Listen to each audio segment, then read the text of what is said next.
It's back again, week 2 of my series, Extraordinary Woman. Last week, I had my dear friend Heather Hill here. She's a female funeral director. And today, I have an equally important friend, Arielle The Mentor. And Arielle is based down here with me in Florida. Welcome, Arielle. Hello, everyone. Hi. Thank you for inviting me. Good. I'm glad that you agreed to do this. Thank you very, very much. Well, just like last week, this chat, which should be no more than 30 minutes, is divided into 2 areas.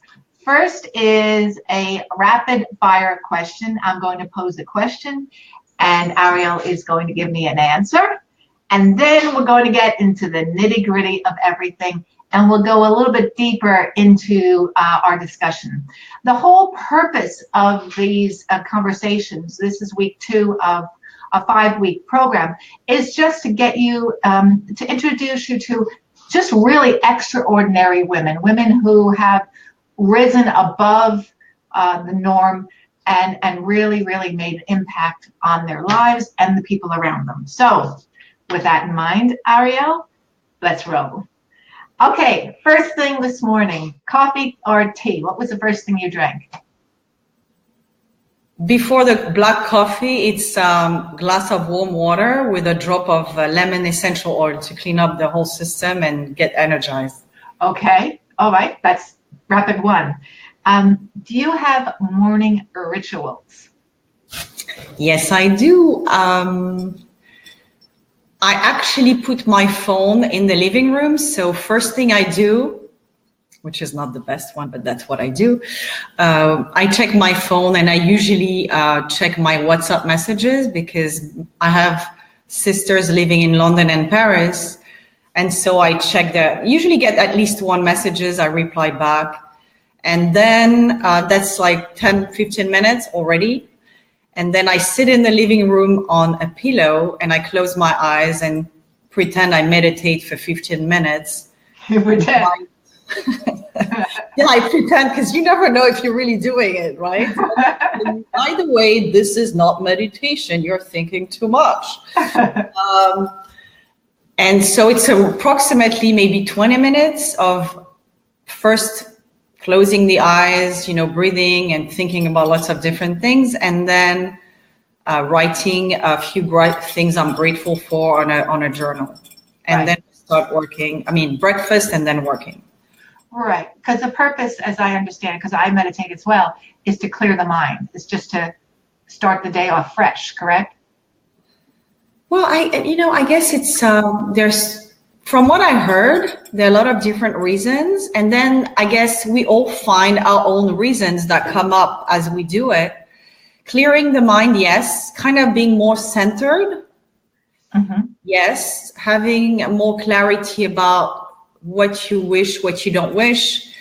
What I felt also with meditation, it's like it connects me more to my body, in the sense that I used to listen to some meditation saying, close your eyes. How does, your feet feel on the ground? Is it cold? Is it hard? Is it soft? Why are you aching? What are the sounds in the room? And you become more aware of what's going on here, right, and everywhere else. And usually we don't really pay attention to this kind of. Before I'll just interrupt us, say hi, Kay. Hi, Heather. How are you? And the other small person I can't see. But thank you. Oh, Vanessa, how are you? Thank you very much for turning up. Okay, so our next rapid question is, who is your family and what makes up your family? And I know that accent very well is not from here, from South Florida. So all will be revealed with this question. So who is your family? Where are they? So I don't have my own family that I created myself. However, when I think about my family, I think about my sisters. So I have a sister in Paris, a niece in Paris, a sister in London, 3 nephews in London, a half sister in the island of Corsica, very scattered, which is in the south of France. My father in the island of Corsica, and my mother half of the year in Paris, half of the year in Miami. Right. It I've met doesn't. Arielle. Yeah, I've had the pleasure of meeting Arielle's mother, and she is very, well, like Arielle, very typical French elegance. But Really? now, next. All right, Arielle, give us a book recommendation. Well, yeah, a book. I thought about self-development book, but that's a little bit of a cliche, and there are many really good ones out there. This book that I've been reading, where is it? This one. It's a Right. very tiny book, actually. Right. That came out at the same time as an art exhibition in Paris. I was very, grateful to go and see it while I was visiting 6 months ago. And it's basically the story of Paul Rosenberg, who happened to have been one of the biggest art dealers of the 20th century. So the top of his career was in the 30s and 40s. And everything kind of, got shattered because of World War II. Right. So throughout his life, which is told by his granddaughter, who happens to be a very famous French journalist, it's the story of the art world and how Paris got to lose its space or its spot as the epicenter of the modern art world because of France's collaboration with the Nazis during World War II, and it progressively moved to New York. And also through his story, we learn a lot about Nazism and how amazingly powerful was the Nazi propaganda. Right. Nazis had created the concept of degenerated art and had created even huge exhibitions back in 1937 in Munich, in Germany, to explain what degenerated art was. And it was basically modern art, like Picasso, Max Ernst, everything that was against the Impressionism, that was more forward thinking, abstract. And basically they said that this was polluting the pure minds of the German children. So they found a perfect official excuse to go and break into the homes of Jewish families and and steal all their artwork. Right. So it was the Aryan race that they were. Yeah. But also they found out much later on that what they had stolen and they had considered as degenerated was worth billions of dollars. And until today, there are people who are fighting to get back some of these pieces that were stolen like 60 years ago or 70 years ago. It's very interesting. Yeah. And I'm glad that you chose that book rather than one of those self-help books, which we talk about all the time. Okay, next one. If I only knew then what I know now, what would it be? ... Quickly. I don't know. Maybe, my life could have been different. Maybe I would be living somewhere else. Maybe I would have 2 kids. Maybe no. I don't know. I guess things would have been different. Yeah, for sure. Okay, so we know your story, that you are not from Miami, but tell us a little bit about who Arielle is and where were you educated and what makes you and where are you from? I was born in Rome, in Italy. My parents lived there for 5 years, and I don't really remember anything from that time. I was 1 year old when they left and they moved back to Paris, where I lived over 30 years.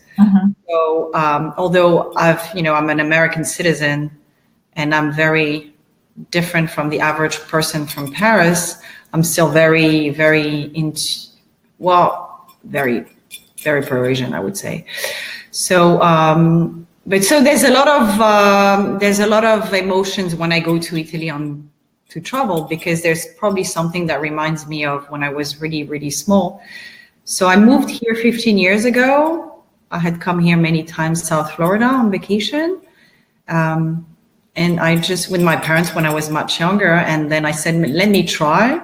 Took me 5 years to try and get a visa, but thought I was going to stay 2 or 3 years, and 15 years later, I'm still here.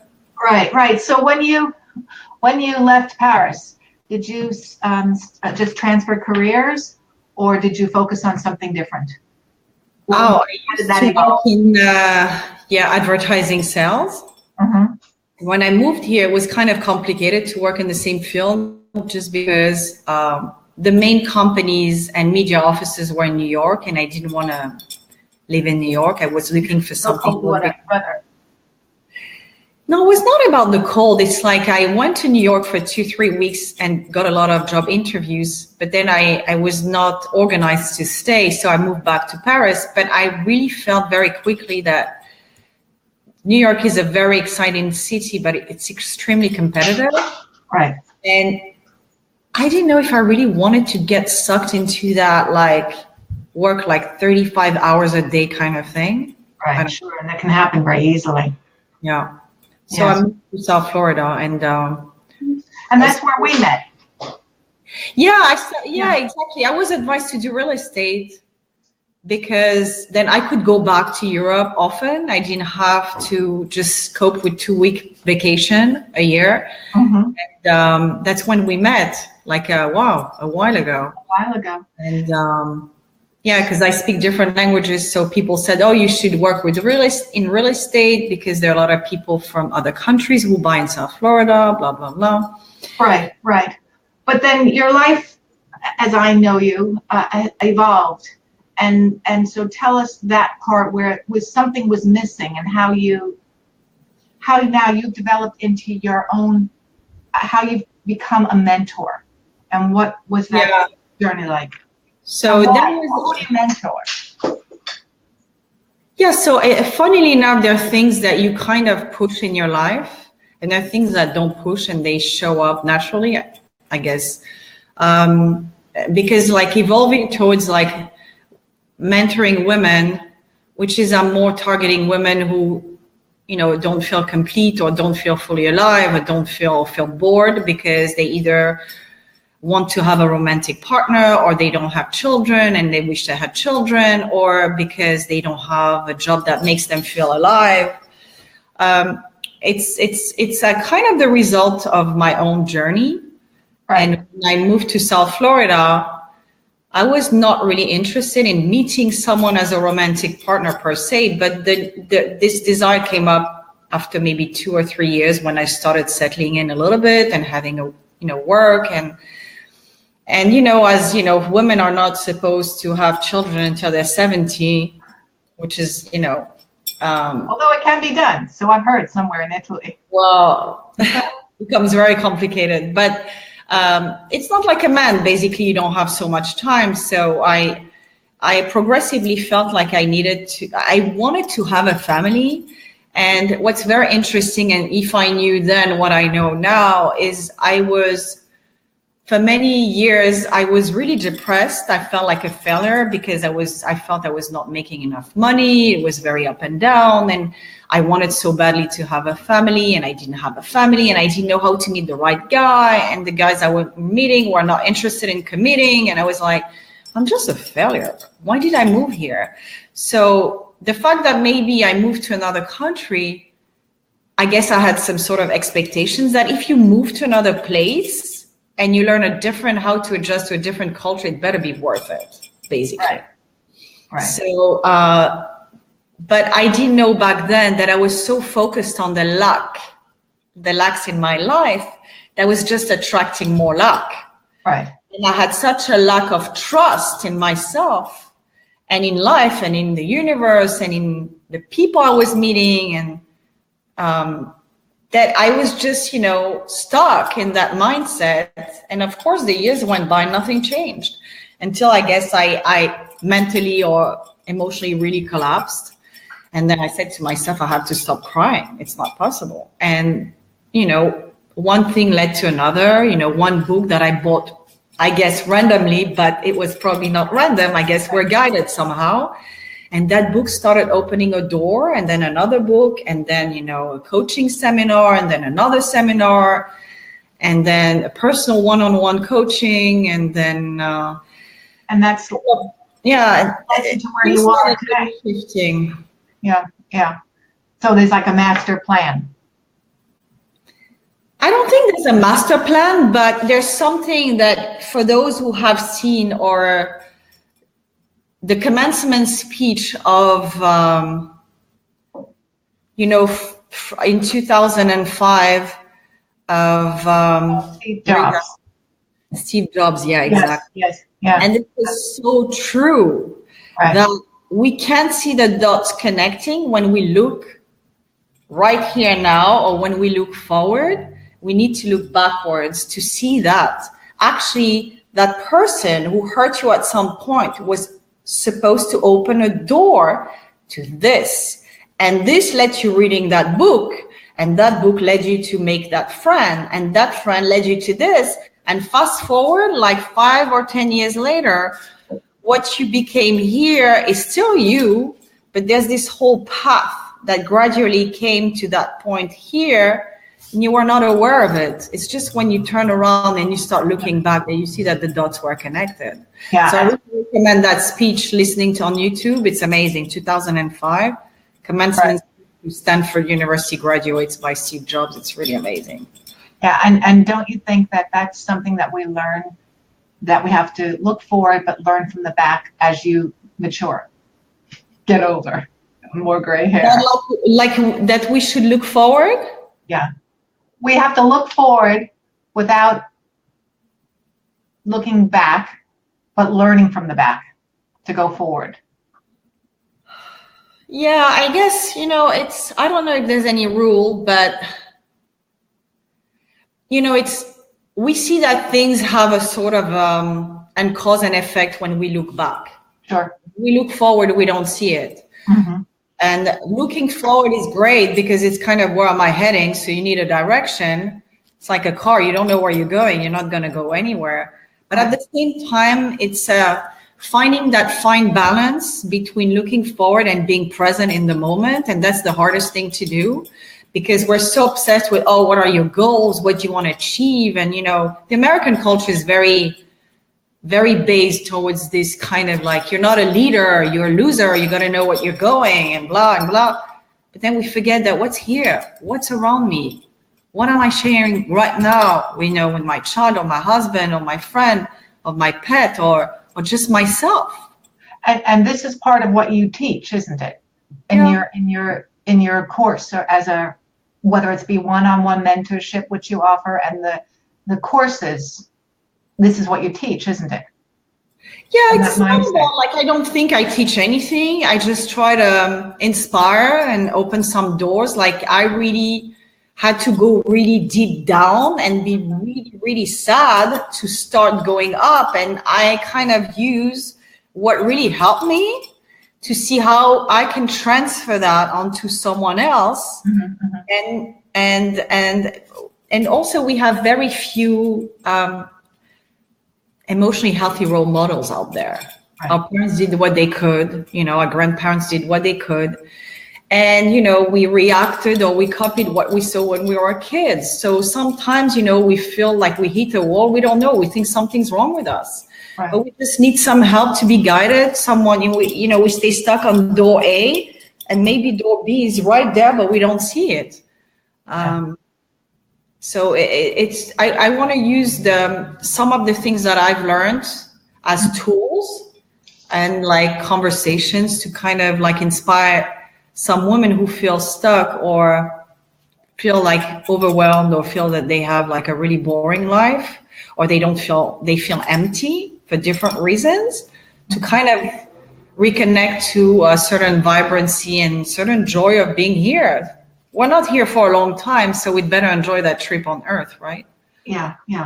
So would you say that your greatest success and obstacle at the same time was learning all of this? Yeah, exactly. Yeah. Yes, because I guess it's also like we both got also coached by someone, a coach based in Indianapolis. And I remember telling her, well, I don't see how I can measure my success. I don't own an apartment or a house. I don't have thousands of dollars in savings. I don't have, a romantic partner I can look up to and say, well, we have such a great relationship. I don't have children. What do I have? And then she kind of really helped me see things from a different angle. And she said, but are you kidding me? You came and you restarted your work life and you have friends you speak to in English, in Italian, in Spanish. You learned a different, work, and you learn how to adjust to a different lifestyle. While most of your friends stayed in their comfort zone. And yeah, they had families, right? Most of them, but they've never moved, more than 5 miles away from where they grew up. And that's true for most of them, not all of them. So it's recognizing your successes and not basing them on others and what they deem successful. Yeah, I guess it's one of the tools is also, and to train the mind how to not always compare ourselves to others. That success is something that is very personal, and there are thousands of ways of defining success. Right. Yeah. Well, we're nearly this. We've been chatting. Okay, so in what you're doing, whether it be, because I know you still do a little bit of real estate, but you're mainly focused on the mentoring. But what is the best marketing tool that you found to grow your business? Bringing it back. I said that like something that we mentioned before, but the two of us. We've had a trial run on this, folks. Because we've practiced this. We've tried, we've had this conversation before. Yes. So there's so many ways of doing marketing, online, offline, and everything. There's so many tools that are available today for like such a cheap price, or like even, it's just pretty amazing. But I would say something I heard a while ago, and it's like when you add value to someone. Yes. It's a way of like, one day they might come back to you, or they might refer you to someone else, or it's not about trying to sell something all the time, but just how can you add value to this person, no matter what industry you're in, and how you can start building trust, which takes time. And sometimes, that same person will get back to you and say, you know what, I'd like to work with you. Or they'll say, by the way, I know someone, I think, this person should give you a call or send you a text or whatever it is, and see where it leads. I mean, one skill that I know you have is that you are an excellent networker in 4 different languages. In terms of going to events, this woman, despite the face of... No, I don't think so. But she's very, very good. It's funny, I don't think so, but I guess the point is I have a very good visual memory. Mm-hmm. I tend to forget people's first names if I've met them once or twice in a big event. Right. But I have a big visual memory, so I can remember someone until I remember exactly where I met this person. I met like 20 years ago with a different hairstyle, a different husband, a different name. Different husband. So I'm going to be, hi, we know each other from, and then the person will say, no, that's not possible. Right. And like this, that was really amazing. That was in a restaurant watching the World Cup semifinal like 4 or 5 years ago or 6 years ago in a French restaurant. And this guy shows up, and I swear, just the sound of his voice, memory is something amazing. I'm like, oops. 25 years earlier, during a 2-week vacation in some exotic island, Club Med, he was the windsurfing teacher. I turn around and I say, excuse me? Did you ever give windsurfing? I didn't even recognize his face. Did you ever give windsurfing lessons? 25 years ago at the Boucanier, Club Med. He stares at this and he goes, yeah? Okay, well, let me bring this to a close. This has been good. How can we, as a social media audience, how can we help promote your business?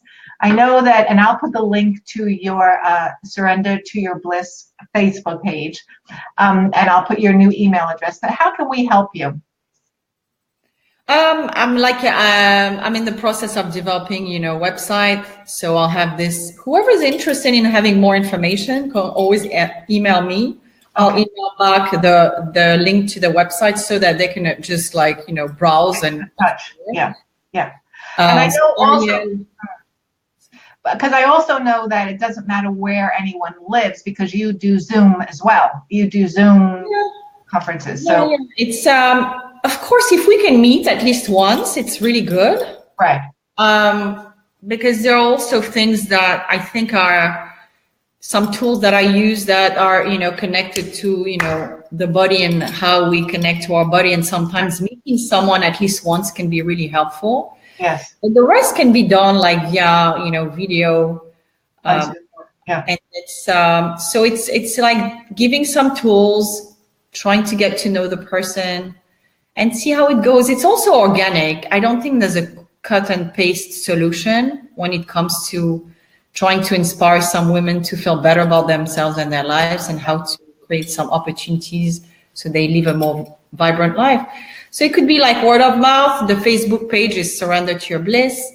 And then whoever's interested, they can email me and we can have a 20-minute chat. Okay. So if they want to have more information or if they're curious, they ask questions, whatever is. Great. Well, thank you very much. Thank you very much for this time. That was really nice. Good, good. And I thank everyone else. Heather, for you being there. Oh, and Mary is there. Hi, Mary. I wish everyone a good evening. Thank you so very much, Arielle, again. And thank you, Carolyn. Thank you. And until next week, 7 o'clock, same time, same bad channel. That shows my age. Bye, everyone. Bye. I will see everyone. Toodles.